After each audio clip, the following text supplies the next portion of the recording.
and welcome to Movies, Films, and Flicks. I am Mark Hoffmeyer, and joining me is a man who chugs martinis, sips gasoline, and just can't find any water. It's Sean Alvashar. How's it going today, Mark? Oh, I'm living a dream. Thanks for coming on here. Yes, I'm very excited. I'm a big fan of the podcast, so this is a very humbling honor for me. Yeah, and how all that gasoline you've been sipping, how you feeling? Pretty good. You've been pumping it in me for the last 4 days, so, you know, I'm developing a tolerance. Good. So, if you haven't heard our podcast before, we've done a Bond podcast. I think in our first 20 we did one. Mm-hmm. But Sean and I have been talking about this movie that we're talking about, Quantum of Solace, for probably going on 8 years now, because we're both big James Bond fans.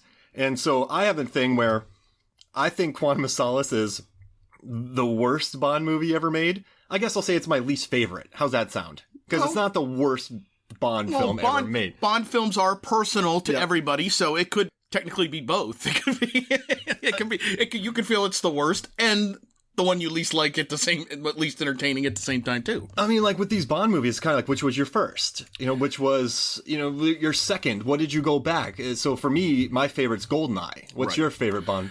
Well, the first, my favorite or first? What's your first that you watched? The first movie I saw was A View to a Kill. That was my first Bond movie, and I was hooked. And I think anyone that is a connoisseur of Bond movies knows A View to a Kill would not be ranked in any of the top 5, but it just captured my sense of global adventurism. I mean, it starts off on the Eiffel Tower, right? It starts out in the Eiffel Tower. Well, it actually starts out in the Antarctic, but and that's when the infamous Beach Boys, California Girls, snow ski song, bursts out.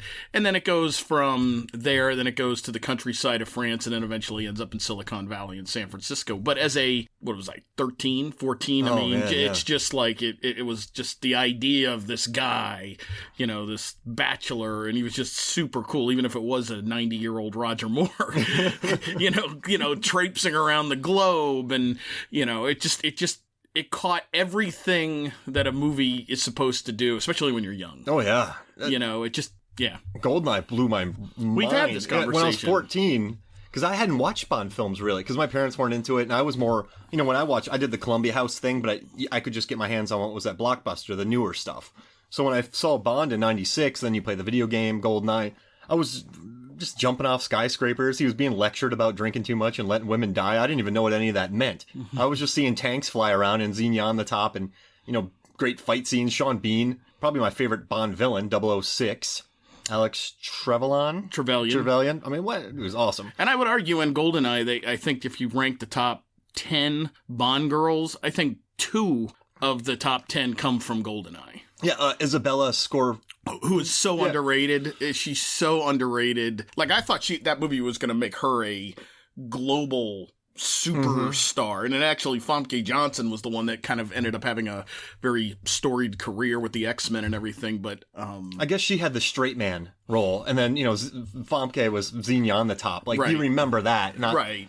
And the way she killed people and everything. I mean, she was good, too, though, Isabella. She was a good... She wasn't just the innocent bystander. She was running all over the place, Well, she was a computer programmer and and she sold it, unlike, Denise Richards is a, nuclear physicist. I still, if she wasn't in that movie, it would be a good movie. Yes. She really hurt it. But so I guess what you and I are going to talk about today is this movie, man.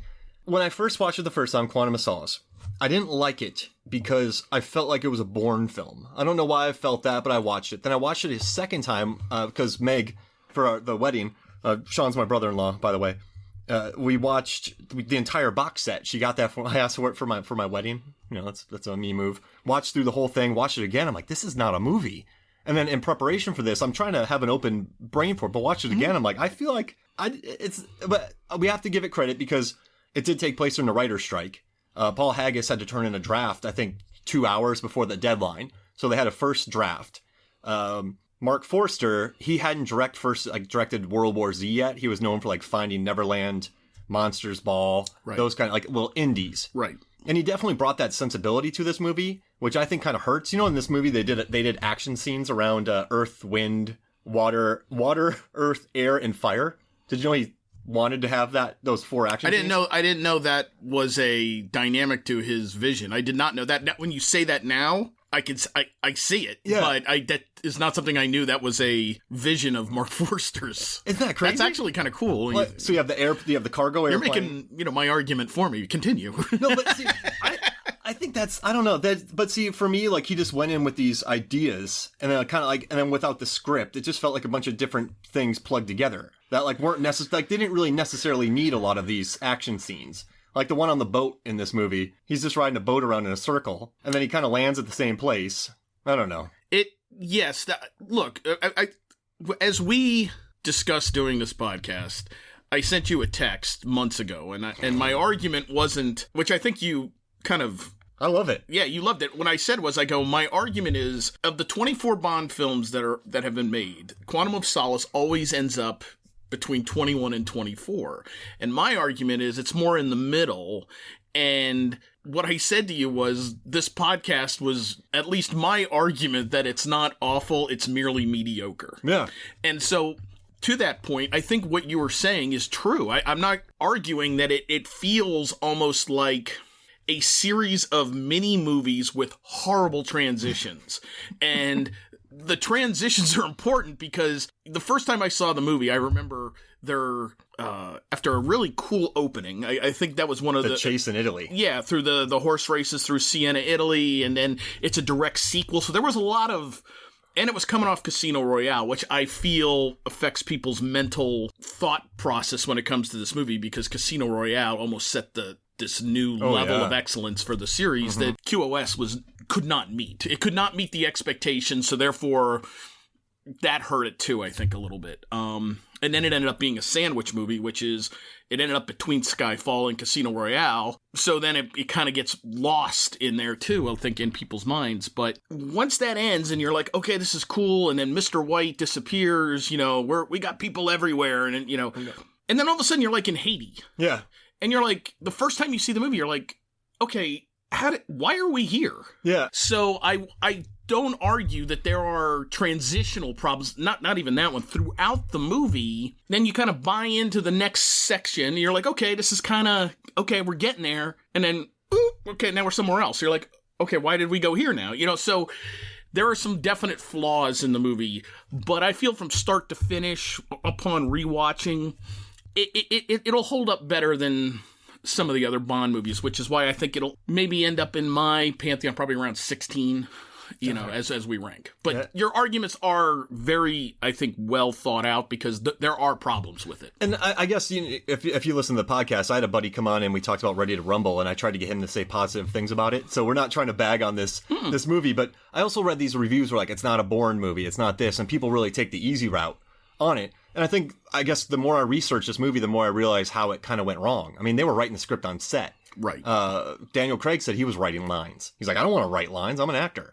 Mark Forster, the next massive movie he directed, World War Z, he kind of got pulled from, and they did massive reshoots on that. So part of me wonders if he's better with like the art house type vibe, and you had all these ideas. Also, did you know that this movie, I never remember this. They go from Italy to Haiti to Austria to Italy to Bolivia and then to Russia. Right.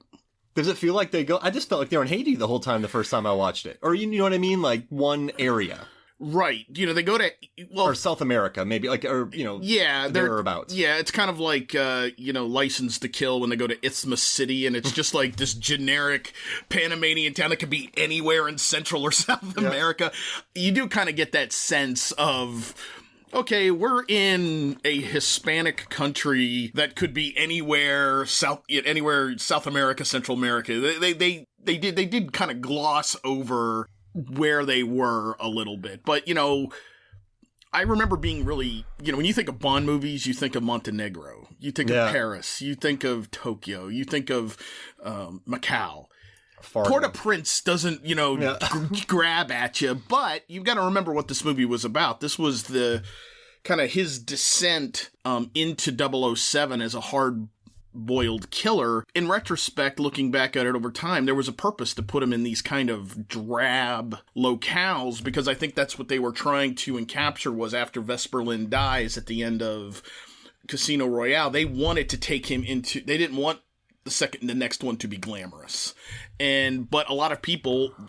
obviously are like, wait a minute, that's not a Bond movie. Like, why are we in Haiti? We should be in Vegas. We should be in London. We should be, in cool, amazing places like we were in Casino Royale. So I think what they were trying to do with the movie fit what they were trying to do with Bond, but I don't know from an audience standpoint, when audiences watched it, I think they were like, wait a minute, this isn't a Bond movie. Like, what, we're going to Haiti? We're going to Bolivia? Like, what is this? And actually, that you made a good point. I never thought about that, because I felt like Bond in this movie was just kind of a dickhead. He didn't have any, much dialogue. He gets people killed. He takes Matthias with Bolivia. Matthias gets killed. He dumps him in a dumpster. And then, he's with... Mathis, I'm sorry. And then he's with, Strawberry Fields. Oh, yeah. And then, Gemma Arterton with her 10-minute, Yeah. And then she gets killed immediately. Right. But a nice throwback to Goldfinger with the oil. I mean, just slicks her in that. And so he's kind of getting people killed and leaving a lot of collateral damage. And M's like, would you stop killing people so I can? Yeah, that was like a theme. Yeah, like stop murdering people. So I guess if that's what they were going for, because in Casino Royale, he showed heart with Eva Green, like that shower scene when he sits down with her, like he loved her, and like he did show some. He tried to save some people, but it was. So I guess you're right. He tried to become that, but I felt like that took away from the character a little bit for this, because it wasn't so much of an evolution as it just sort of happened after Casino Royale. Does that make sense? Right. And you have to remember, but they were. It was poorly executed. Yeah, I think is a way to describe it. But I think what they were trying to do is, what would be the natural place for Bond after losing Vesper? Yeah, losing Vesper. Where would he be naturally?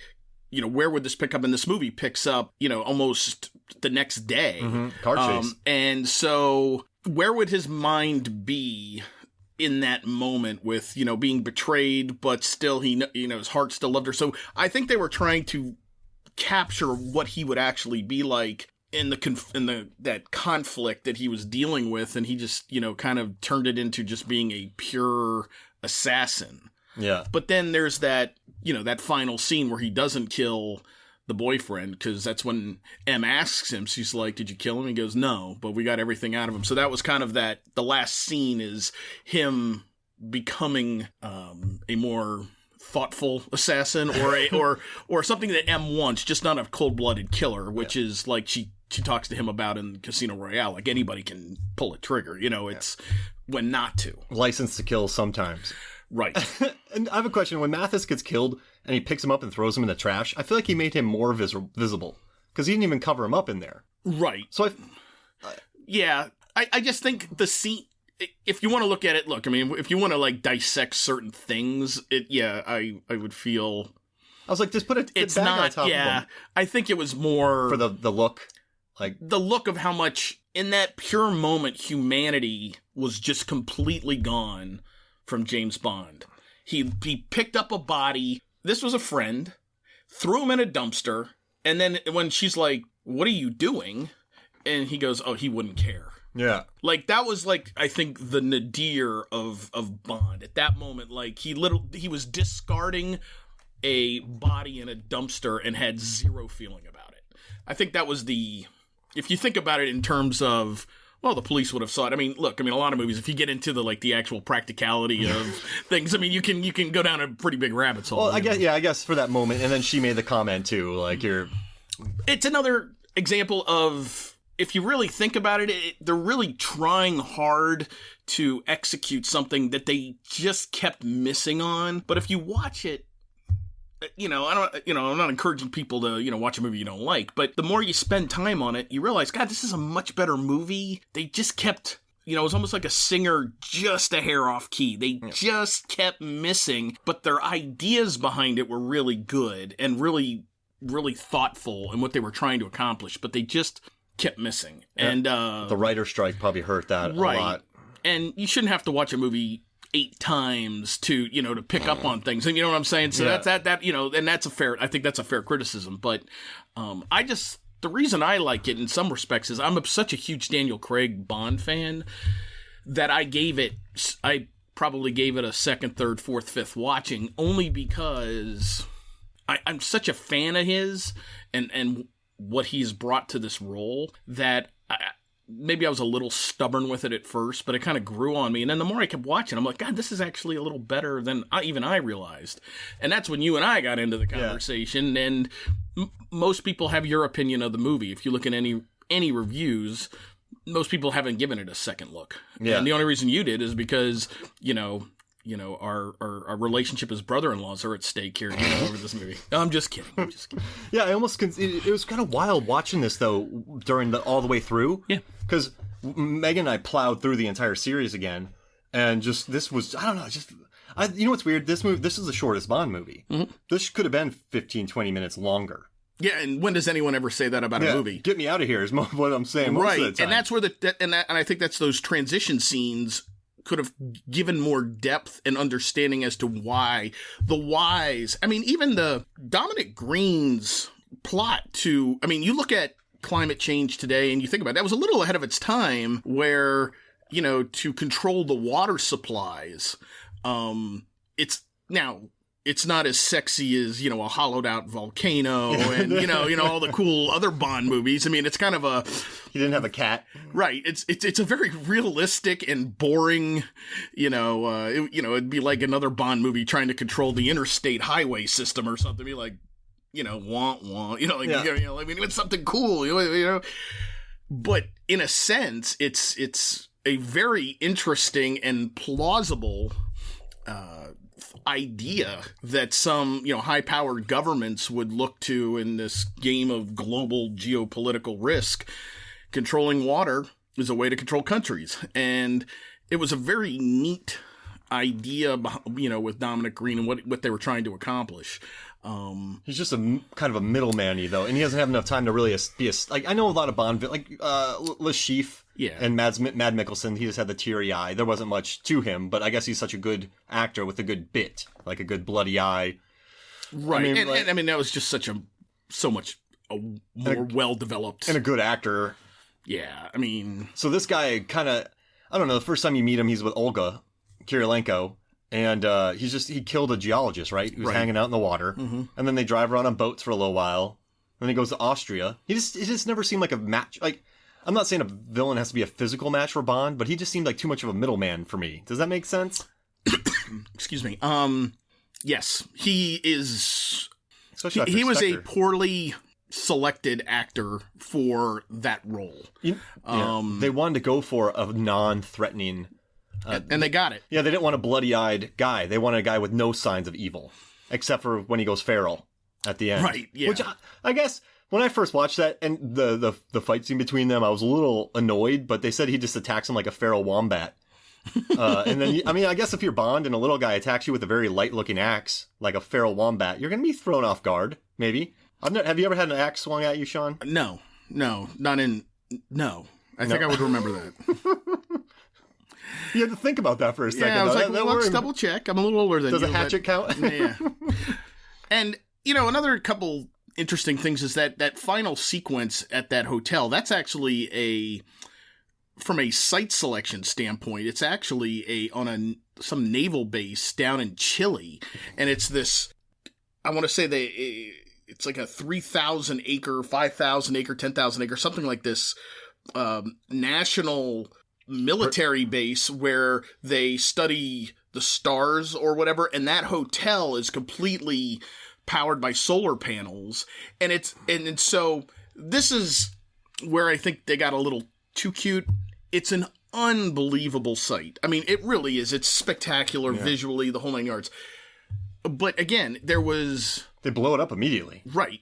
But it's so the Bond people found this unbelievable location, and then it felt like they tried to shoehorned the reason, and they never really explained like why they're in this empty hotel, to do this transaction with this, the new incoming dictator. It's like, why are we here? Why are we at this empty hotel? Visually, I can understand why they did it there, but it in some respects, it's like this 500 room hotel, and it's pretty awesome, but nobody's here. And then obviously, Bond shows up and turns the whole place into a raging inferno. But in about 3 minutes. I feel like, yeah, and that's where we get into, here I am, it's almost like you're making the issue why it's better, and I'm just acknowledging. That's fun. I like that.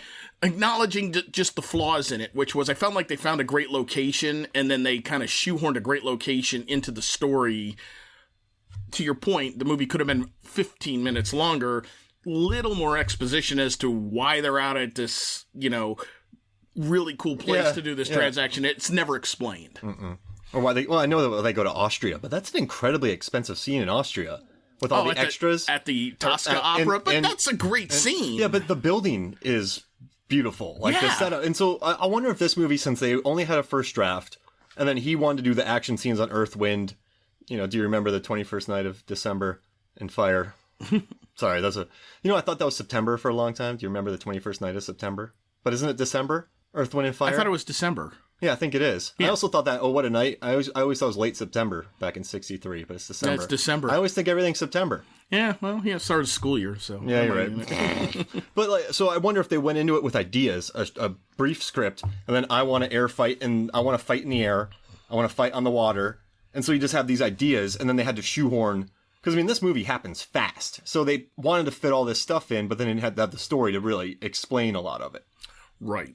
That's the transitions I feel are the true weakness of the movie, because it really, the audience doesn't know why we go from point A to point B. Whereas in Casino Royale, in Skyfall, and even in Spectre to some extent, you at least have an idea of why Bond is going from place to place to place. In Quantum of Solace, it feels like 4 really good mini-movies and very weak transitions between the 4 mini-movies. And I think that's where people get lost, and then they lose interest. And then it's like, and if you think about it, if you really don't know why we're here, you kind of get to the end, and then, it's like, why does this fight at the end of the movie matter to me as an audience member?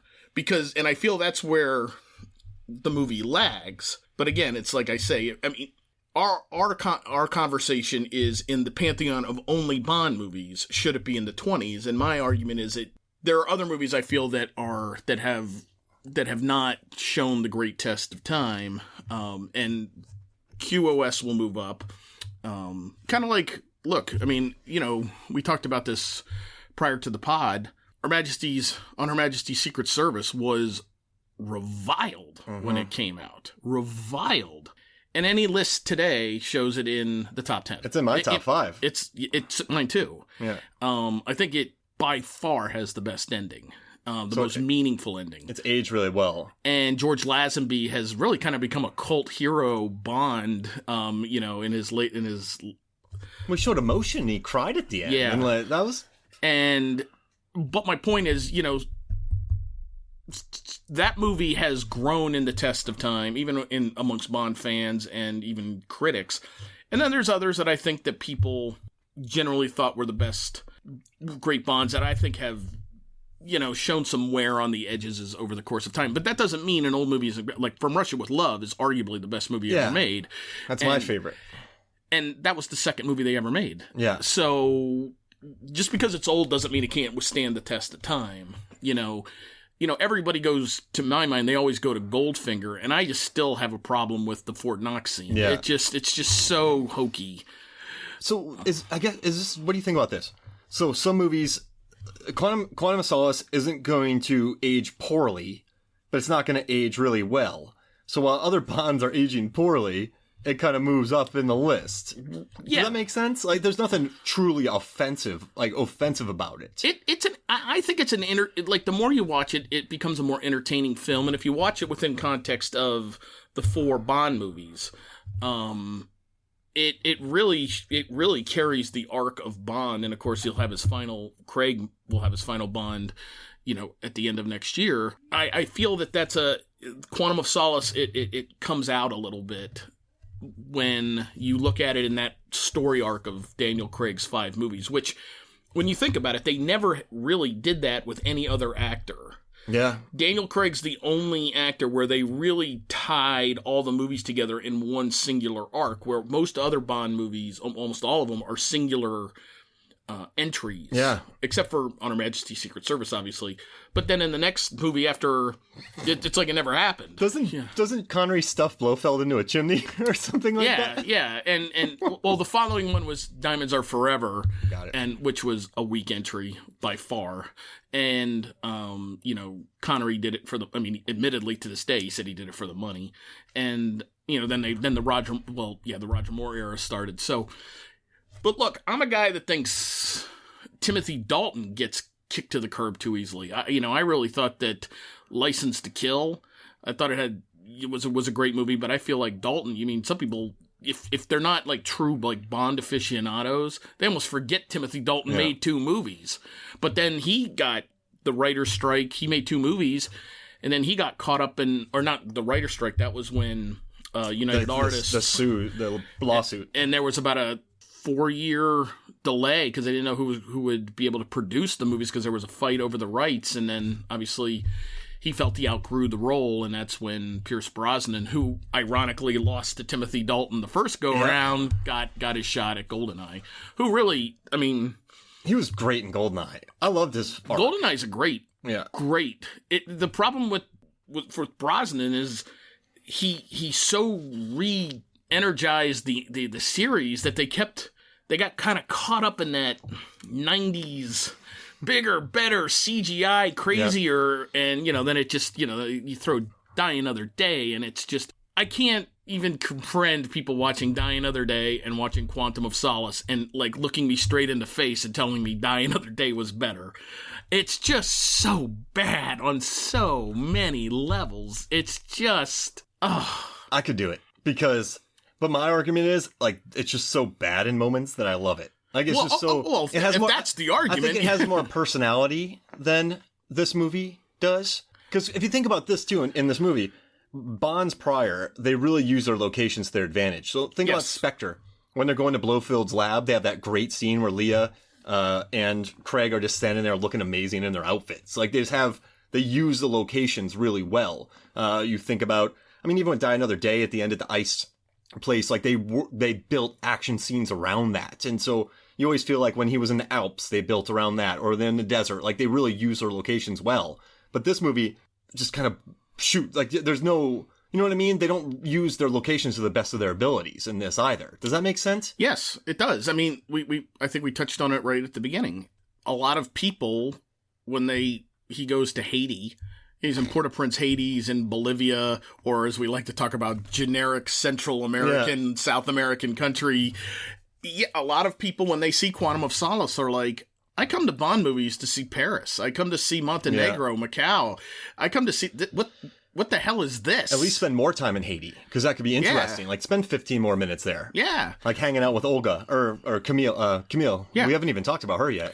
And she's underrated. She's awesome. She's great in the movie. I feel bad for her in this movie, because in the beginning, she has a horrible plan. Like, she got... kidnapped by a general, and he's going to do horrible things to her, but she has a gun with her, she's going to shoot him. There's a lot that has to happen. But then Bond shows up and, like, wrecks her plan, the poor lady. And then he's like, I'm saving you. And she's like, what? Like, I don't know. I like that she was on her own mission. I like that at the end, he kisses her. And she's just like, yeah, whatever. Like, she looks at him like, yeah, whatever. Like, it's cool. And then, like, she goes away. Oh, like, I that love was the really fact, refreshing. Well, the connection there was more...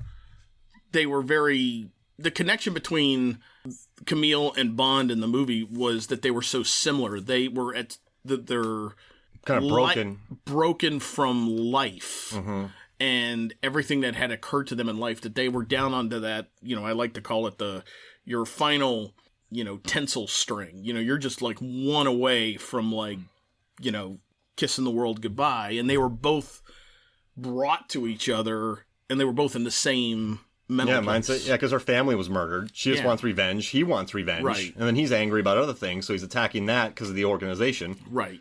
But I like, on the boat chase, I like when she levels that dude with an oar. Like, she's pulling her, like, she's like duck and, like, driving. Like, that was cool. Like, I wanted more of her. Yeah. And then they left her, and they went to, like, Austria. And then he went to, Italy.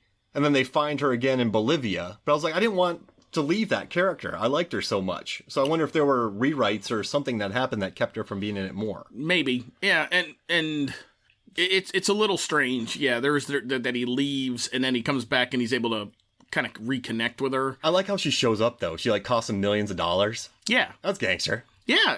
She has the force of nature and wherewithal to do what she wants to do, but she doesn't have the skill set, as you pointed out. It's hard. It's hard to. She doesn't have believe that she's going to get on that. It's her versus. I guess the thought process Suicide was, mission? well, yeah, that's the only way I could figure it out, that she didn't care about dying whenever the general was going to, decide to have his way with her. That's that dude when was so gross. Yeah, and it was, like I said, I just feel like they missed. They're trying to play a movie in C, and they were like B flat. They were just missing. Their intent was about as good as any Bond movie. They just, for reasons maybe that were confounding, that were exterior to the movie, like the writer's strike and other things that confounded the movie, and they just had to get it out by a certain date. They just kept missing on the connections, and it's what will always hold the movie back. Have you ever watched a Bond movie and you've liked the side character more? Like, I liked her more than Bond. I understood his mission on this. But, Rosamund Pike. Yeah, oh yeah, she was awesome in that and Die Another Day. But in this one, I liked that she got into this place on her own, cost him millions. She got in her place to do this, like dubious methods, but then she just sort of like hung in there. So Bond has the backing of the government. He has all this money. He's charming. He can, woo Jim Arterton in no time. Beat up anybody, kill anybody, walk away from it. And here's this lady that's like almost equal with him, with none of his, flights. Skill set, like she couldn't buy bandwidth, She couldn't buy 6 Vester Martinis on an airplane, right? Because she probably doesn't have the money for it. So I don't know, I found myself watching this movie again, and I think that's bad in a Bond movie. We're like, give me more of her. Like, I really like that character. It's so interesting, like, when you talk to people about Bond movies, and they'll sit there and go, what's your favorite movie? And a lot of times they have favorite scenes from Bond movies. But then you go, well, is that your favorite movie? No, like, well, I loved this character, or I loved, I loved this, or I love that, but like the whole movie. And I think that's where Quantum of Solace moves up, because I feel like there's a lot of coolness in other movies, but in totality, Quantum of Solace, while missing some beats, has a pretty good story from start to finish. A lot of the Bond movies, you just feel that the thumb on the scale from the studio, like we mentioned, Moonraker. Moonraker's a pretty good movie for about 2/3 of the way through.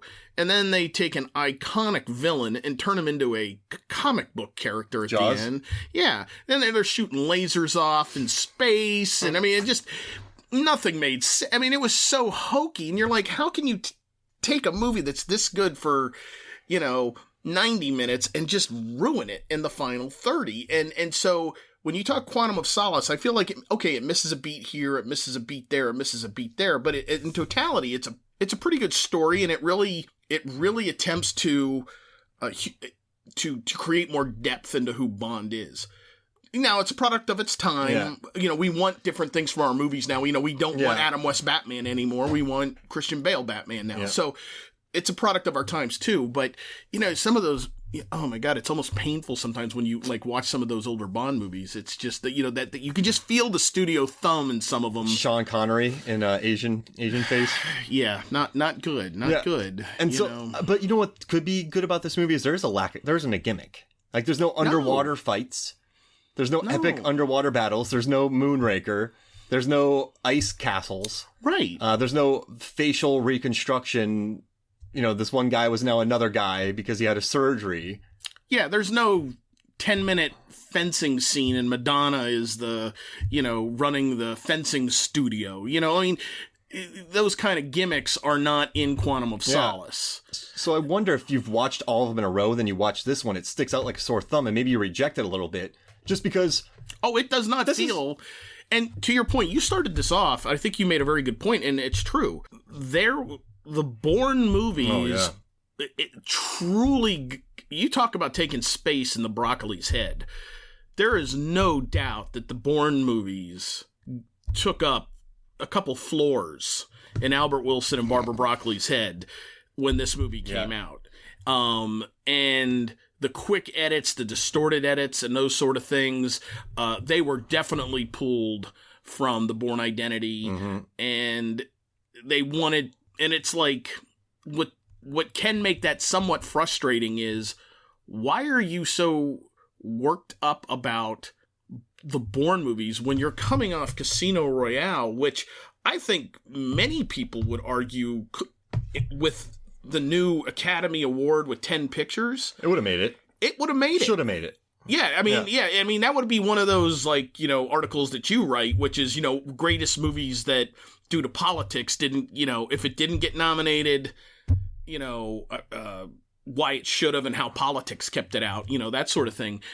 Why were Barbara Broccoli and Albert Wilson so caught up in the Bourne series when they just came off making quite possibly the most perfect Bond movie ever made? So what was, but hey, you and I aren't producing, half $500 million movie, so who knows what pressures they were under. I wrote here, I kept waiting for a scene that lasted 2 seconds. Like, just the cut in the beginning. So the opening scene of Quantum of Solace, or one of the open scenes, is just like probably a helicopter shot closing in a beautiful highway in Italy. It's the opening shot. Yeah, opening shot. So it's like 10 seconds long, and you're like, this is really nice.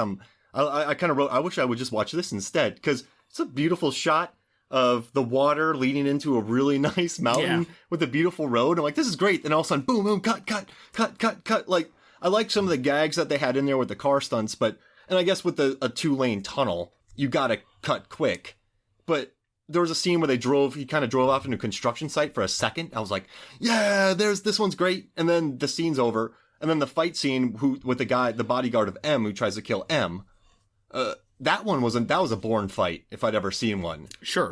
The fight I like the most is when he gets to Haiti, and he fights the guy that looks exactly like him, and he slams him through the glass window, then he's all cut up. That was the Bond I love from Casino Royale, like the wrecking ball who runs through a wall. And he gets hurt. Yeah. I wrote an article, my favorite action moments of this century, and that's in there in Casino Royale, where the guy jumps over the door and he runs through it.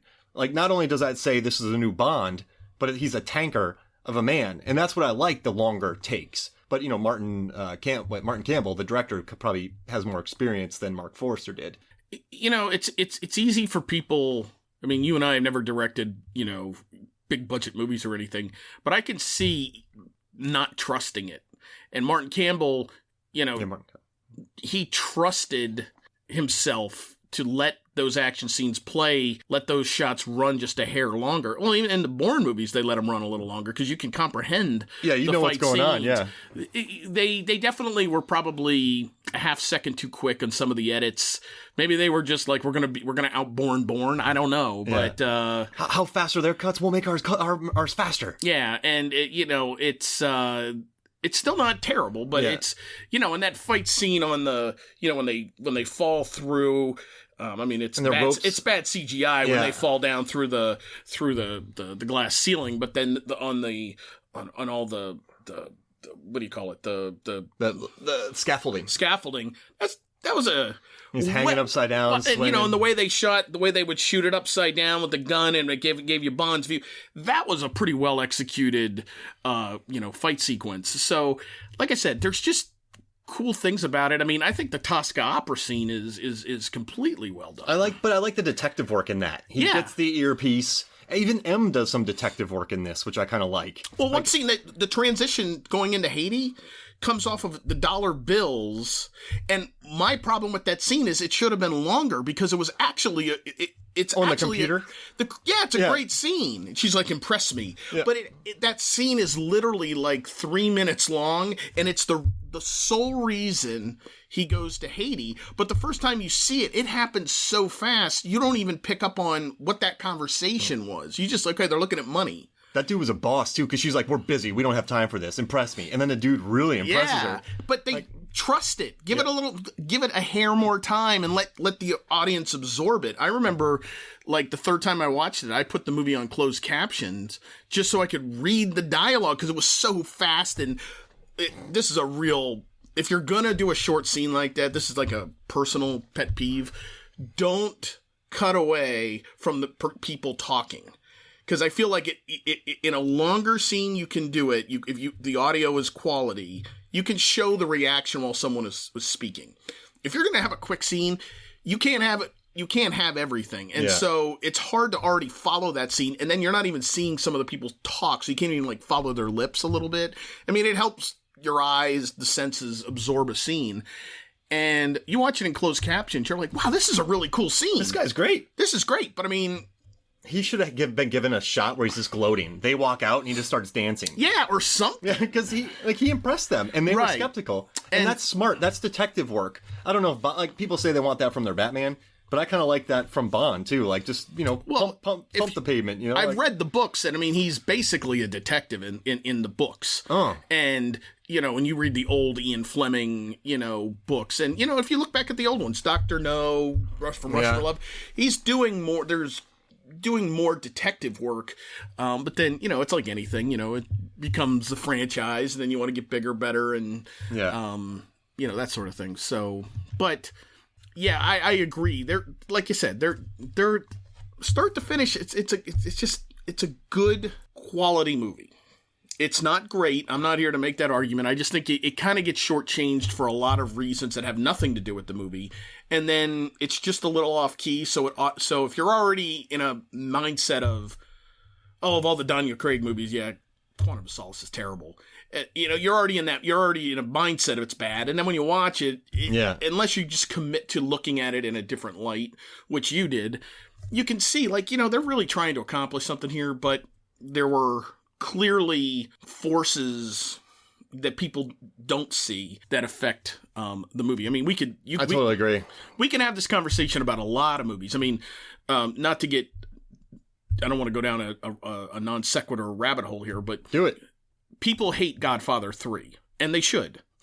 But what people don't know was Robert Duvall had committed to that movie, and then at the last minute bailed because he tried to hold the studio hostage for more money, and Coppola only had 6 weeks to deliver a screenplay. Yep. And then Winona Ryder backed out. And so everyone gets all up on, for obviously putting in his daughter, but the reason the daughter, it wasn't his plan to put her in there. But and they had Pacino. You can't knock schedules back. Once you have a movie of this size, you can't, guys, hey, Pacino, we're stopping filming for 6 weeks while I find an actress. Pacino's like, ugh. So Godfather 3, it fairly gets knocked for being a poor third movie, but people just look at the movie thinking, Sophia. Yeah, everything is just equal, and they had all the time in the world to come up with this screenplay, and they had all the time in the world, and everyone had all the time in the world. Sometimes, and because you worked in the industry, you've taught me this a lot, sometimes things have to be hastily written. And so that's where Quantum of Solace suffered, the writer's strike, and all these other things where I feel like when you watch it, and you really give it a shot, maybe even watch it with closed captions, you go, man, there's a heartbeat of a really good movie here that they just, it's almost like a hanging curveball. Yeah. They just missed. And it's a good movie. I think it'll grow. I mean, I've already seen articles on the internet where people have actually given it a second. Yeah, Slash Film just wrote an article about it, praising it. Yeah, it's better than you think. But it's in the phase right now, it's unpopular opinion. So they're not just going like, get over yourselves, this is a good movie. They're just saying, I have an unpopular opinion to share. And it was a good article. Yeah. But everything they said that they loved it, I was like, And this isn't a contrarian opinion. I'm not, you and I don't have this, I genuinely like it. Not love it, like it. And I'm not being contrarian for contrarian's sake. That's the purpose of the pod. Well, no, you actually have data, or like, you have reasons, not just because. And I mean, I even said something the other day that, I thought you were going to, pour me another glass of whiskey when I said I actually prefer Quantum of Solace to Spectre, and you just were like, okay, my brother-in-law, we might he's losing his mind. We might need to call in some folks and give him some help, and but all right. So how about this? You and I, we're gonna scream at each other off air for a few minutes. We're gonna go to break, and when we come back, you and I have settled the dust. It might be a year has passed because we got into such a bad argument that. I can feel it building. Yeah, so I mean, we're both ready to scream at each other. So when we get back, we'll talk about more Quantum of Solace. Welcome back to Movies, Films, and Flicks. That was disappointing. We didn't even argue. We just kind of talked it out, and then we had another whiskey, and now we're back. It's been like 10 minutes. Yeah, it was. You're coming to my side. I feel like this is like turning into a Star Wars kind of. I'm moving you from the dark side to the light. No. And I hate that I can't scream about movies anymore. Isn't that bad? Well, you're maturing. You don't agree with me? Yeah, I'm gonna yell at you. Yeah, you're maturing. You're growing older. You know, Tarantino wouldn't date women if they didn't like Rio Bravo. But Rio Bravo's a 2.5-hour hangout film with a bunch of dudes chilling. Like, I mean, people don't have to love that movie, but he would dump them. Really? Yeah. If you don't like Rio Bravo. What's a really weird movie, Sean? That's like, you don't like Godfather? I can't believe it. You don't like Tremors 4? Or like, what's like... Yeah. What, like, that would be interesting. Like, yeah, not like Casablanca or something like mainstream. Like something that would... Like yeah, what would be like a... Baby's Day Out. Like... What do you mean you don't like UHF? Yeah. That's like one of the iconic movies. I can't date a woman who doesn't like, how do you not like, Michael Richards' portrayal, like, yeah, I mean, that would be, like, you'd have some woman like, yeah, I don't want to date you either, buddy. Wait, you like Dunstan Checks In? We're going to watch this movie together and I'm going to see what you think. You didn't buy into the arc in Brewster's Millions when, Listen, Things to Do in Denver When You're Dead is a classic. Man, I hated that movie. And I hated that Pool Hall Junkies movie. That was a ripoff of Pulp Fiction about 8 years too late. I didn't see that one. It made me... You're not encouraging me to go see it either. I've never been angry during a movie, but watching this movie, I just was so mad. Because it had no reason to exist other than being a Pulp Fiction knockoff. That wasn't as good. Well... It wasn't even trying to be its own thing. It was just trying to be a Pulp Fiction knockoff. Yeah, there's a lot of movies like that. But I guess it got made. Yeah. I mean, the Great Train Robbery was remade a year later. So, I mean, everything, it's all relative. Yeah. I mean, if someone thinks there's money in it... They're making it. Yeah. I mean, but then look at the flip side. I mean, it was... Deadpool took, a viral internet campaign because nobody believed in it. And it, became a internet sensation or a movie sensation. 600 million. The second one made like 750 million. R-rated. Right. Imagine if it was PG-13. Yeah. Aquaman's already passed 800 million. Yeah. Well, John Kennedy once said that success has a million fathers and defeat is an orphan. After the fact, there's a lot of people taking credit for Deadpool when the simple fact of the matter of it was the director and Ryan Reynolds that just pushed and pushed and pushed. Yeah, and they leaked in quotation marks. Right. The video. Right. So, but now there's a lot of people, I'm sure, in Hollywood taking full credit for Deadpool. Some guy's drinking a vodka right now going, that was me. Yeah, yeah. So anyway. All right, so I have two questions for you before we move on. Mm-hmm. And so I was watching Quantum of Solace, and there's a scene where he's walking into a scene in, I think, London, and he walks by an extra, just a security guard extra, and they kind of look at each other with negative, like they kind of eyeball each other, and then Bond walks into a room. The guy says nothing. So I was wondering, if you could be an extra in a Bond movie, what kind of role would you want? So no lines. So you're just someone on the set. Like, you could be a crony in an orange hat who gets blown up by a lava burst. You could be, a crony who gets, whatever. You could be a cop. You could be a tourist somewhere that gets bumped into and you fall on the ground. Like, what would be your dream extra role on a Bond film? I think this would count. I would like to be an extra whenever they do a gambling scene. Oh, because you'd be there for a long time. So those guys those men or women are just sitting at the baccarat table, or they're at not the poker scene, and that's a major set piece. Yeah. So those are actual actors. But one of the more innocuous scenes, like when Bond comes in and Xenia Onatopp is there playing baccarat, or and Dr. No. Right. One of those sequences where he is gambling, but the gambling isn't a centerpiece to the plot. It's just a cool badass background, just to show Bond, winning a He hits on 19 or something. Right, yeah, exactly. But to be at the table with the sexual tension that always goes on in those scenes or whatever, I would want to be, because you'd get to be in a tuxedo, you would be like in the the single greatest casino on the planet at the time when people envision that. So if I could choose, that would be the role I would want to have. And of course I would have some insanely beautiful date sitting next to me in some like, $100,000 gown, because that's how you go to the casino. When you go to Vegas, people think it's just a bunch of old people with cigarettes hanging from. No, everyone's in like $100,000 dresses and tuxes walking around. Yeah, I wear Armani when I go to Vegas. Absolutely. While I'm eating my $7 steak dinner. For me, I would want to be... All right, so I've been in my extra roles, I've had to take James Purefoy away. I was a cop who dragged James Purefoy away in the following. A very underrated role if I could ever, if I could throw in a 2 cents for you. I was an FBI spook or some kind of spook who dragged Omar Epps away. So I've dragged 2 big actors out of rooms before. So I would want to be... So he goes to like Blofeld because I can be next to Christoph Waltz, put me in a nice like white outfit. Someone drugs Bond, I catch him. Or another 2 of us catch him and we just drag him away. That'd be good. Because then I could carry on my goon role and I could say Agent Blue Steel is just bouncing around from, place to place. He's really working his way up from being a prison security guard to a spook to working for Blofeld. Because you got to be a trusted guy. If you work for Blofeld and you and another guy are trusted to carry Bond away, Blofeld knows your name. Right. Like, you're not a henchman 2. You're right. Rick. You might be on the Christmas card list. Yeah, you're him and the cat with the little Christmas outfits. You might be getting invited to the Blofeld Christmas party at the end of the year because you are he knows your name. Yeah, and you're trusted. Like, right. He's not just like, who are those 2 guys that drag Bond away? And they're not going to go like, hey, this is a big place. Where do we put him? Yeah.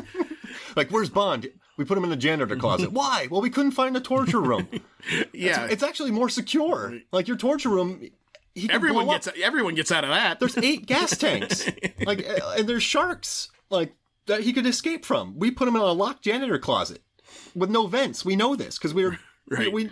Oh golly! They still kill you. They still kill you. Like, you did the right thing by putting him in a janitor closet. But I just want to be the guy that kind of glowers. I try to glower, but I'm not good at it, so I look like I'm doing Blue Steel, and then I just catch him and I drag him away. That'd be my ideal role. Well, and the audience needs to know that you're coming in about at 6'3", and you kind of got the look of the guy that could be, Rick. Yeah, Rick. The guy that would be not henchman number 1, but the next guy down. But I'm still, not Red Grant. Right, but you're the next guy where Blofeld or Sean Bean would know your name. Yeah, exactly. That sort of thing. Alex Trevelyan would know you. Like in Hot Shots Part 2. When they bring in Topper Harley, they're like, you're the best of what's left. So after Red Grant gets wiped out, Xenia on the top, all the big, let's say 10 henchmen get wiped out. They're like, where's Rick? He's pretty good. Right? Yeah, you wonder about you'd have to think, like, if you decide to do that as a career path, unlike in other worlds where it could take you 25 years to reach, to become a senior vice president or something to that effect, you would have to think it's not a bad... If you're looking for like an accelerated, opportunities to get to the top of the organizational chart, it's not a bad career path. I mean, it's a couple of years because you have agents, right? And at least so 007, right? Let's say there's 40 there can't be 40 double O's. No. But let's say there's 100 agents, right? And if you kill an agent, he gets at least 5 henchmen, right? Mm-hmm. So you're going to, let's say over the course of a year, you get 5 agents. He takes out about 40 henchmen. So you're moving up the queue pretty quick. Like, if you start at number 100, you're going to make it to number 6 within 3, 4, 5 years, depending on how good the guy is. And if within the organization there is some sort of major conflict, you could move up pretty quickly. Yeah. The only downside is if you're henchman number 100, you're going to be like on the front line. So you got to survive. That's the only downside. You have to survive being fodder. So I feel like Red Grant, he survived. Yeah. He made it through the snowmobile chases. Right. It's kind of like, the skiing chases. It's kind of like Maximus. He's the general, but he's out there fighting like with all the infantry guys too. The reason he's the general is because, well, geez, man, I feel like he just survived more battles than everybody else, Well, he's the general, so... Who's been here the longest? Right. How long? 3 weeks? Oh, you're the general. Yeah, exactly. So I feel like that's the only downside being a henchman number 100 is you have to survive, getting some really bad No, you're right. And Bad assignments. the good thing is, whenever... All right, so remember in Batman, when he shoots... Remember the goon? That when the Joker shoots, like, Bill the thug? Remember, he takes his gun and shoots him? Yes. He was, like, the number one henchman. So when the number one henchman fails, the bad villain always shoots him for some reason. It's never number 100 villain. Does that make sense? So if you're on a mission, and I'm on a snowmobile, right? And everything goes to crap, I would just wipe out my snowmobile. And I would kind of lay there for a little while. It all fails, we all go back, the number one henchman gets shot. 10 other henchmen have gone down. I've moved from 100 to 78 on my first day on the job. Yeah. I've always been bothered by that scene in you're talking about the Michael Keaton Batman when he comes off the float and shoots his him. number one guy. Yeah, like he had. I mean, I understand being a psychopath and a sociopath, but even at that, like, what this guy's been nothing but loyal, and he just like takes him out. And it's still a business. Yeah. Like you want your number one guys around. And there's no. You can talk to any HR person in the world. There is no greater cost than employee turnover. I mean, that is the single biggest cost to an organization is retraining new people. And I feel like that's where master villains fail in that understanding, and is that just from an organizational standpoint, they're too impulsive, and that's ultimately why they fail. I would stay in the 10 to 20 to 10 range as a henchman. That's my goal. Like, I want to be Rick. You can make a nice living. Rick all the time. Just nice carry living, bodies away. But no blame. Yep, exactly. And so, like, I would always kind of if we're on a mission, I'd let the number 21 guy do better than me. So then be like, okay, well, he leapfrogged you. That's fine. You know, like, hey, Rick's been number 17 for 12 years. 17 gets on the helicopter at the end. Or they get on the bus that's behind the thing. Right. I got a good plan. I could be a good henchman. Also, listen to our podcast about henchmen. It's a really good one. I think we just broke that down. All right, next question. If you could work for any Bond villain, be a henchman for any Bond villain, which henchman would you want to work for? Wow, that's a good question. I got a good answer. You want to hear it? Or do you want to go first? You know what? Because, you know, as another podcast I listen to, when anyone says that's a really good question, that is just like buying time to think. So why don't you go first? Yeah. Absolutely. I don't want it to skew it, but it will. But I'm thinking, but go ahead. Also, people go, absolutely. Yeah, wow. Think. Yeah. Okay, yeah. I'm buying time, so go ahead. All right, From Russia with Love. Okay. All right, Spectre. Yeah. Red Grant. He probably worked his way up, but he was allowed to work his way up. And he was given a decent amount of freedom, I feel like, in his role. He was a henchman. He was an assassin, but he was still a henchman, right? So I feel like Spectre allowed their employees to kind of flourish. And they trusted him in the beginning because he killed the Bond in, 1 minute and 46 seconds? Something like that. Right. So they train you really well. They put you through testing phases. If they like you, it's like they're putting you through assassin college. Right. And then when you're sent on a mission, you kind of have to succeed, but you're also kind of allowed to, you're not being micromanaged, I don't feel like. You're probably allowed to be out there and fail on your own, right? So when you do fail, you're not like, well, it's because of you guys. It's like, I fail because Bond bested me. So I kind of like that. I don't want to work for Dominic Green in here. He takes his best buddy, Elvis, the neck brace henchman. I know. Just simply brilliant. Puts a gun up and just hasn't get blown up. He kills geologists. Right. He doesn't care about his henchmen. You watch all these movies in layers, they all get blown up. But like, I want to work for that. They train you. They're not going to let you blow up in a lab if they've been training you for 6 years. So like, that's what I would work for. Spectre and From Russia with Love. Okay. I'm going to take a different tact with you on this one. I think I'd like to be a henchman. And when I say this, I think that some people are going to applaud my out-of-the-box thinking here. I'd like to work for Octopussy. How come? I would be on an island of only women. Yep. Enough said. What would be your henchman job?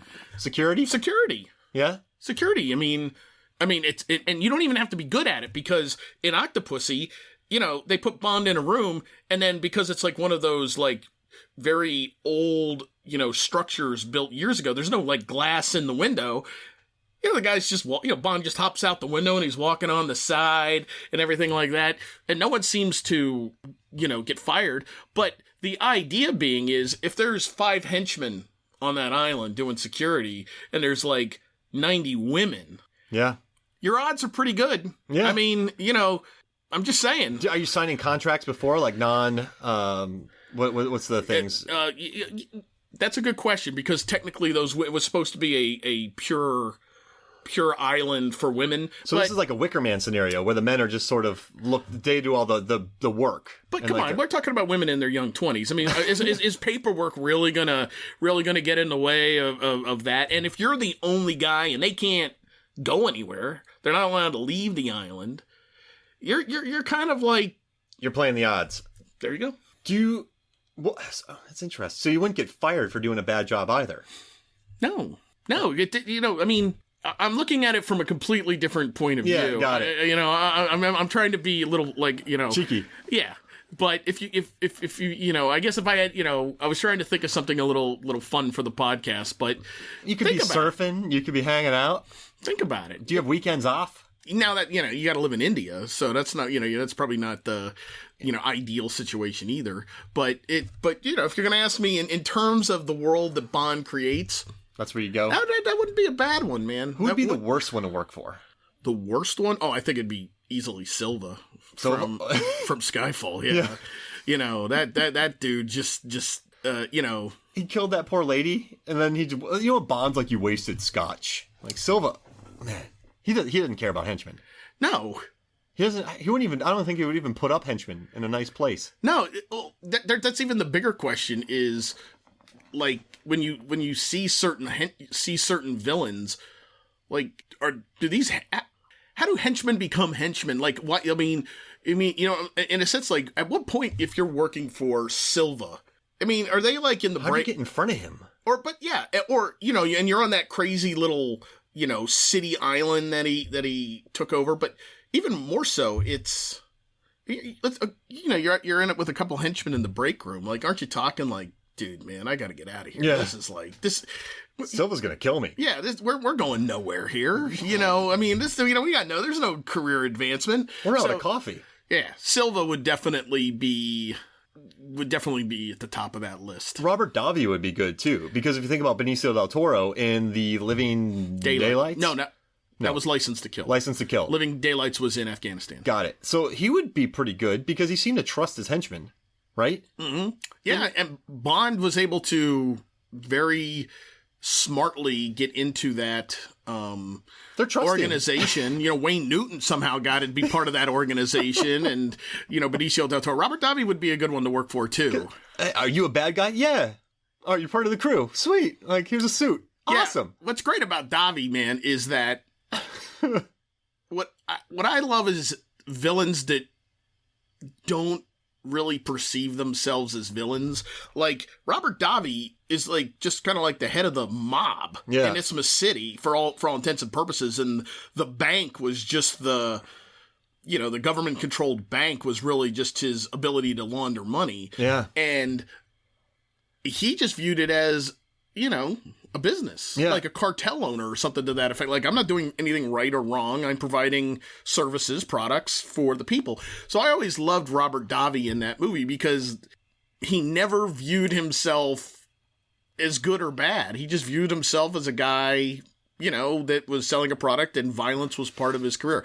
Little known fact, did you know Robert Davi, first Bond villain ever to wear pink in a Bond movie? That's pretty interesting. You're welcome. That is true. I like that a lot. He wore a pink button down. That's amazing. Yeah. You figured Walken would have been that one. You would think. There's some other ones that you think could have done that, but yep. The location was where? Technically Isthmus City, but he wore that's when Bond woke up at his house. He had pink on? And let me tell you something. If you want to go down into Bond villain homes, Robert Davi is definitely in the top 3. That was one of the all-time great pads. I mean, I'm switching this as just like a violent henchman role. Mm-hmm. Because you could chill. Like, if you fail, he's not going to shoot you. You're not in a volcano. You're not. I mean, you have good odds in India on this beach with these women, but you're also, you're probably not looked at real well. You're probably just playing the odds. Like, probably pretty boring out there. But here, you're kind of trusted. And you're trusted, and you think about it, outside of Bond coming into Isthmus City, for all intents and purposes, he ran that country. So you're a henchman, but no one's messing with you. Yeah, exactly. No one's going to look at you and go, you're just a henchman. Right. You're working for the most powerful guy, and you're probably almost never going to be put in a position where you're going to die, because you're always in the most powerful position, unless Bond comes to town. And kills everyone else, and it's just down to the three of you. Yeah, exactly. Like, so. I'm going to send my other henchman on a jet ski chase. I'm not going to be on this. Because I'm too trusted to be wasted in a jet ski chase. Right. So, but yeah, I mean, Living Daylights is another one that gets kind of marked down, and I think that's truly one that should be in the top 10. I think The Living Daylights is the whole Florida Keys sequence where he wraps the Cessna with Robert Davi in it and like hooks it. Then they parachute to Felix Leiter's wedding. That's cool. That's and then the shark eating scene of Felix Leiter is in that movie. That's a very underrated movie. Was that why was Dalton was like though? These movies had solid reviews. Yes, and that was they had really, the Rock of Gibraltar is where it started. The problem I think that people had was Dalton, who was considered to be an earlier Bond when Roger Moore was kind of thinking about calling it quits. I think Moore's book is good, by the way. Yeah, Dalton. He was different. He was kind of smiley. He had a different. He wasn't. He really tried to be he's the only one that really came close to the book version of Bond. Oh wow, I would say, and that Connery tried to be that Bond, but some people have the it factor to them.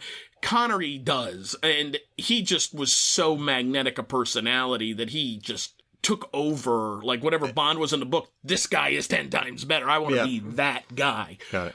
Dalton is almost like an everyman. Great actor, but he was almost like an everyman kind of Bond, and I think that Roger Moore... They don't want that. Yeah, Connery and Moore were larger-than-life types of characters. Dalton wasn't. And then you come back with Brosnan, who was this larger... Suave, and then Craig.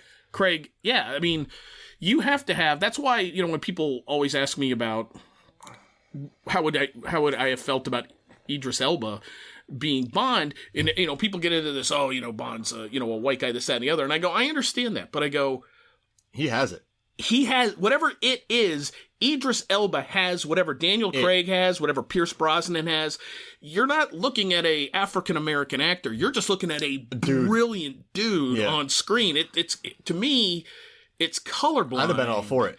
Yeah, and if you can find the right African-American, or even to some extent the right woman, I'd be interested in it. People are looking at Henry Golding now from Crazy Rich Asians and Simple Favor. Like, people are throwing those names. But I think if you're right, if you have that, if they're good, they're good. They're good. Obviously, I think Elba's window has passed. I think he's in his 50s, maybe. Right? He's a little older, but he still gets the question, which I think he plays it up. He plays it up a lot. He just got named People's Sexiest Man of the Year. But nice. I think it would have been, if the windows were different. I think Elba would have really transcended the role. And done a lot of good. Because he has a physicality. Oh, yeah. He has the line readings. I mean, and he's got men want to have to be you, women want to be with you. Yep. You have to have that. And I don't know if Dalton, I think that was his one. I don't think women, when they saw Timothy Dalton, were just like compelled, like, oh my God, like a Connery or Moore. Craig, Brosnan especially. It's funny you say this because I was teaching my class about the 60s, and I was teaching about the 10 most influential films of the 1960s. That's another one of our podcasts. You should listen to it. But I was talking about Dr. No, and so he was one of the first characters who shot and killed. Like, so the guy pulled the gun on him, like, how many bullets do you have left? And he just wastes the guy, even though he has none. And they was in all these locations, and so, like, women were like, I love Sean Connery, but guys were like, because during the 60s, there was, like, the everyman hero. He had High Noons, like in the 50s, and those kind of films. Yeah, the anti-heroes almost. And then you have, just like the good, charming Western heroes and those kind of people. But then here's Bond, all rakish and suave and like betting money and like betting women and shooting people and like in cold blood because he had a license to kill. That was a new type of character, and people fell in love with that. So it's pretty interesting that you say that, because that's in the 60s. That was what blew him up, is because of that character was like that. Everything comes down to casting that singular character, and you have to give the Broccolis credit. They took a Bond took a chance on Daniel Craig, and it's kind of funny now. It's going to be interesting to see in Bond 26 who they do select, because the pressure's going to be on, because they they really raised the bar and took a risk with Craig, and it worked in an unbelievable way. I want Tom Hardy. It'd be a weird Bond, but it would be more like a Dalton Bond. But also, you know what people are saying now? Richard Madden. He was on a show called The Bodyguard on Netflix. I don't know if you've heard of it. I've heard of it, yes. Got nominated for a bunch of Golden Globes, but now after that show came out, he went to number one. The bookies have that you can take bets, and he's number one to be Bond now. Richard Madden. That's interesting. So I guess I want to watch that Bodyguard because he's number one right now. Because that show is like 98% Rotten Tomatoes. Huge. Like my mom sent me a message. Oh my gosh, it's amazing.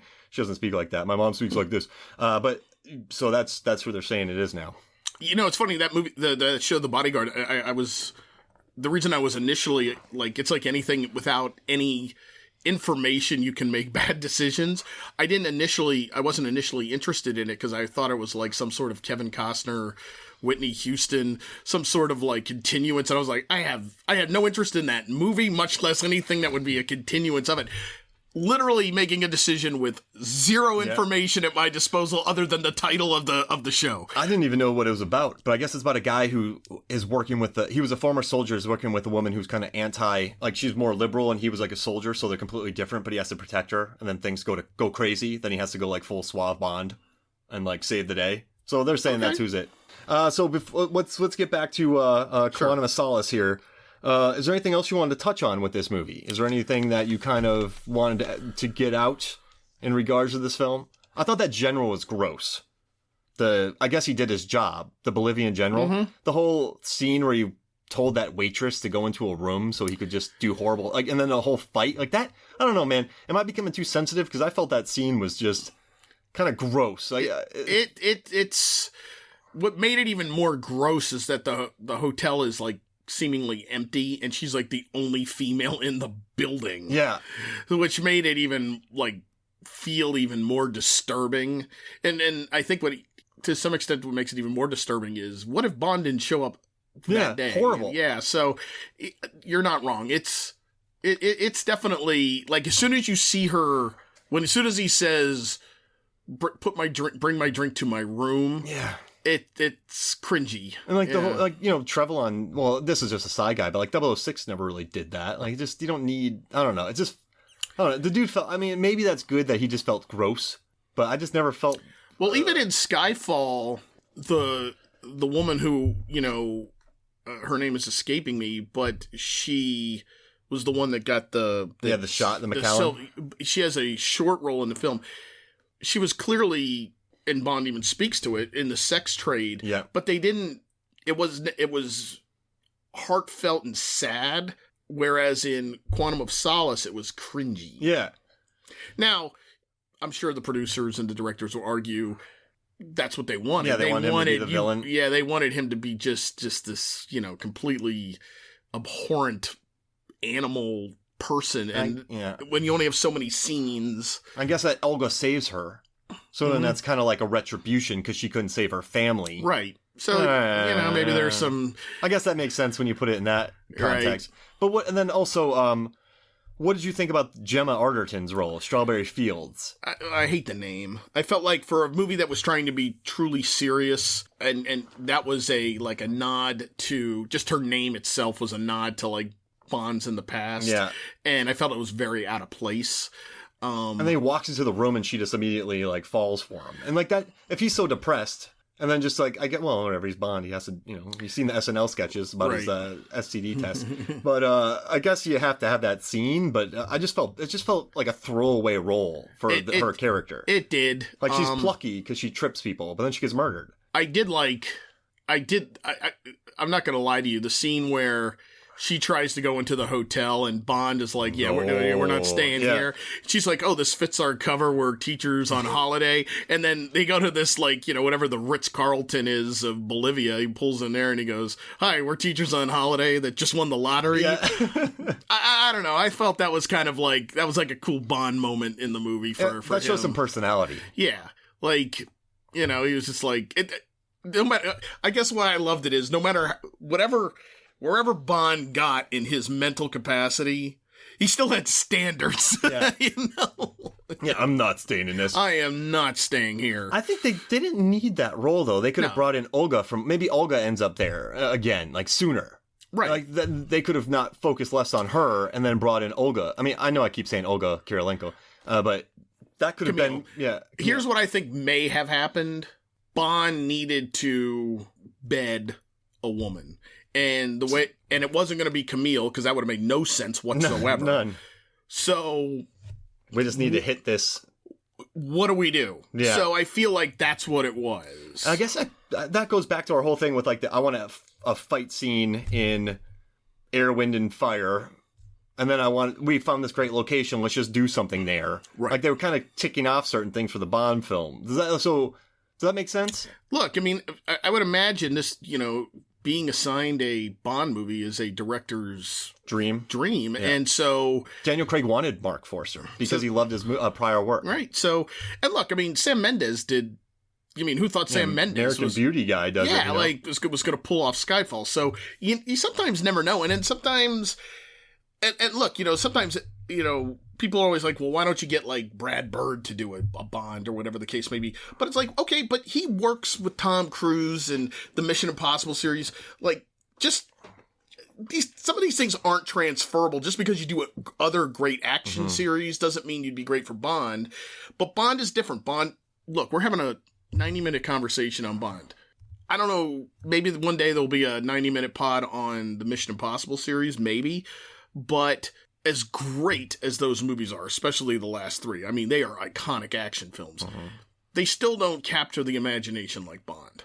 Even though Ethan Hunt is Ethan Hunt, and they've built a franchise, arguably some of the movies are better than Bond movies.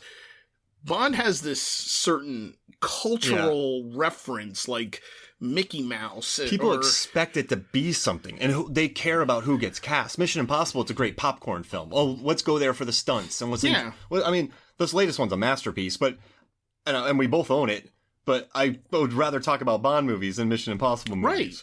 Right? Yeah. Because with Mission Impossible, they're great. I think they've almost been too good with these. These have flaws to them, so they're balanced well. So you can kind of chat about the significance 50 years worth of them. And we want Bond, I don't need Ethan Hunt to have depth. I don't need him to have a story arc. I need him to be Ethan Hunt. Yeah. Bond, we're getting into this conversation about Quantum of Solace, where we're getting into, like, his mental state in the movie. Like, what other franchise? I mean, you don't even do that in Star Wars. Nope. And there's a big thing about it. This is the first time he gets tanked in a movie. Yeah. 6 Vespers. or 7 on the plane. Yep. That was a big deal. He got drunk. A report just came out saying that he's a severe alcoholic. Well, this always gets back to, like, there's always moments in all the Bond movies that you could pluck out and go, well, that was good.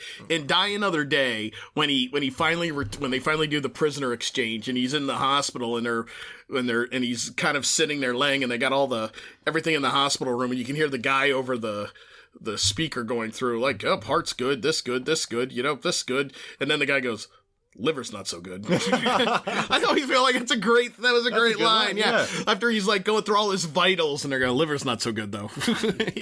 That's funny. That's a good scene though. Craig pulls. I wish there was more scenes with Craig where he was being drunk, or when that line where teachers who are millionaires, because I thought he excelled at that in Casino Royale. Look, I think the best part of Skyfall is right after the opening credit scenes when he is, pretending to be dead. Yeah. And he's got a Heineken, and he's clearly, they don't show him drunk, but he's in a bar, and he's throwing down shots for money. Yeah. McAllen with the scorpion. Like, I feel like we got shortchanged a little bit on that sequence when he was lost. I was like, this is interesting. Yeah. Give me more of this. I was like, I will even admit to you, when I've watched Skyfall, I've actually stopped and gone back and just watched it again, just because it's so fascinating. You never see Bond like that. I mean, even in License to Kill, yes, he loses his license, but he's still Bond. Like, okay, we're taking your license back, but then it's like, shoot. Okay, it's a piece of paper and no one does anything about it, right? He still gets to do whatever the hell he wants. That's such a great scene of him just like drinking, and he wakes up he's still in the bar the next day, and he's still drinking out of the bottle, and everything like that, and then it's like too quick. Yeah. And then you see him when he finally shows up at M's apartment, and he just looks sunken in his eyes, and then she has that great line. We sold your flat. He goes, "Well, I got a hotel. You're bloody not staying here." Yeah. So yeah, no, yeah, absolutely. But I guess there weren't enough of those moments. I would have liked to have seen Bond in a neck brace in this movie.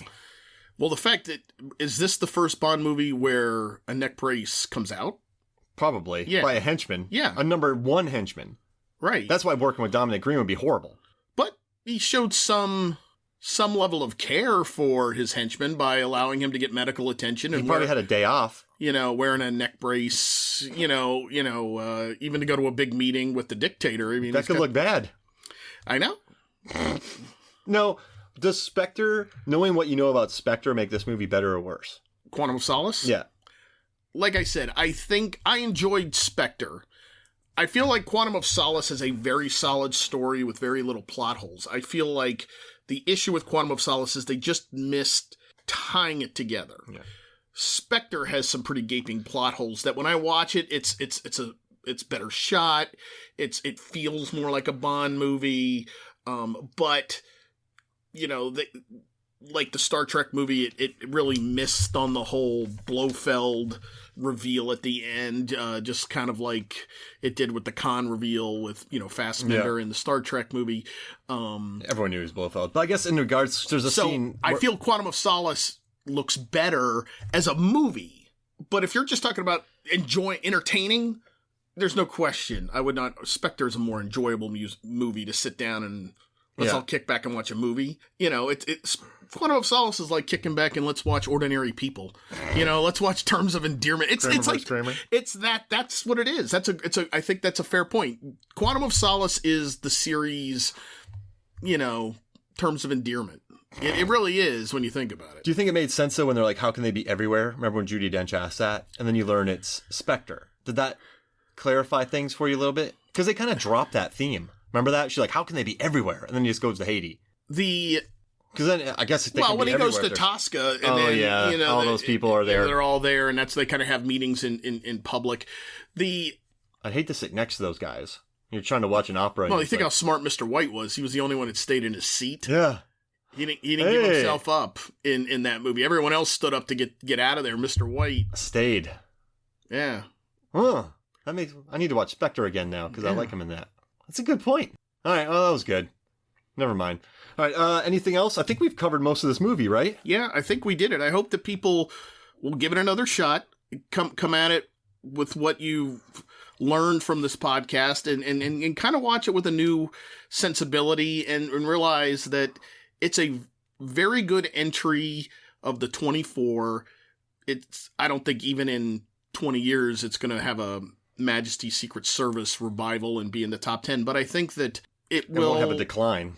I think it'll improve in people's minds as time goes on, because I think our movie watching sensibilities are really grounded in this newfangled. Even with Marvel movies, we'll accept a lot of things, but we need it to be grounded in some sort of sensibility and fact, and we want the plot to make sense. I always go back to Breaking Bad when the guys that Vince Gilligan always said coincidences can never ever work in the favor of the protagonist.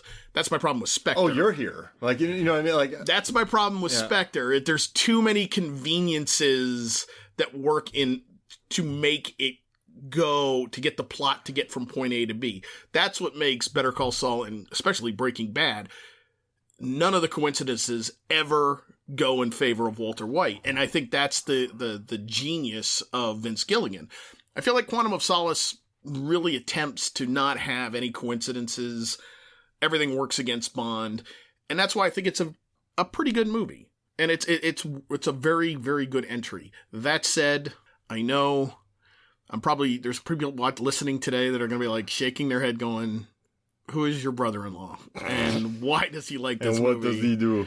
Why does he like this movie? But, I would argue that go back and watch some Roger Moore. And I loved Roger Moore. That was my era. Don't get me wrong. But, take a good rosy peek back at some of the Roger Moore entries. Not The Spy Who Loved Me. It's brilliant. No, don't look at that one. For Your Eyes Only, brilliant. But go take a look at View to a Kill. Go watch, go watch Octopussy when he swings on a vine and there's Tarzan yells in the middle of it. I mean... And then tell us that this is number 24, right? That's my point. Got it. Watch Moonraker, buddy. I'll close out here. I'll say... Although Holly Goodhead is... Maybe that's a great name. Iconic. Jeffrey Wright, we didn't talk about Felix Leiter. Yes, brought him back. I like that he brought... That's rarely happens in movies. And then... And he gets promoted. So you see, that's where he gets promoted. And boy, did they cast his boss as David Harbour. Boy, what a goofball he was. Stranger Things. How did he... And now he's Hellboy. Right, but you watch that movie, like, how did this, like, everyone in, like, MI6 is, like, so competent, and then the first time you see, like, the American side in a Daniel Craig movie, it's like, this is, like, nepotism, or how did this guy get his job? And then the last thing is henchmen take gift bags when they're at concerts. I just want you to know that. They love their free gift bags, because there's that scene in the movie when they grab gift bags. I know stuff was in them, but I just like the idea of henchmen taking free. I think swag. Elvis. I think swag is important because it's probably the way to keep their salaries down. Yeah, free swag that you can sell, because there's some good watches that you can get from good swag. Yeah, and then you have to even wonder, like, do henchmen get to keep, like, the watches, wallets of people that they kill? Is that part of their compensation package? Like, you get to kind of sell whatever you take off one of your dead bodies or people that you interrogate. I think 100 through 51 can. But once you hit 50, you shouldn't have to do that anymore. Got it. That's only a few weeks. But in the first few weeks, you can take whatever you want. But when you get promoted, then that's when the healthcare kicks in and stuff. Right, yeah. Maybe there's some more paperwork with HR. You need to survive 2 ski chases, 1 snowmobile chase, 1 motorcycle chase. Air chase. 1 air chase, 1 dune buggy chase, and 3 separate car chases on any different kind of terrain. Right. And you can't be 10 through 1 unless you survived an ice chase followed by a tsunami. Right. Yeah, though there are clear rules in the advancement of henchmen in the movie industry. 3 bullet wounds, then you can get in the top 3. You would hope that 3 bullet wounds and you survive in defense of your boss would get you some love. And I mean, the problem is in these movies, Bond never misses. Yeah, I know. So I would have to pick one up during like a fight with the CIA, like Felix Leiter's buddy. Skims my arm. I got one. Right, yeah, he's not hitting anybody, and it's going to be by accident that he hits somebody. All right, well, hey, thank you for joining us. We'll have you back to do another Bond movie or another movie. I'm not going to pigeonhole you into Bonds. No, I love my Bond. We could do Majesty's Secret Service. Brilliant. Oh my gosh, that's a long one. There's a lot to talk about on that one. I would encourage the audience to watch Quantum of Solace, that's actually a good back-to-backer, because that is just as tragic. Because you have a very long one followed by a very short one. Right. But they're both equally... They're gut punches. Yeah. Got it. All right, so for me, Mark Hoffmeyer, and for Sean Elvishire, this is Movies, Films, and Flicks. We'll see you next week.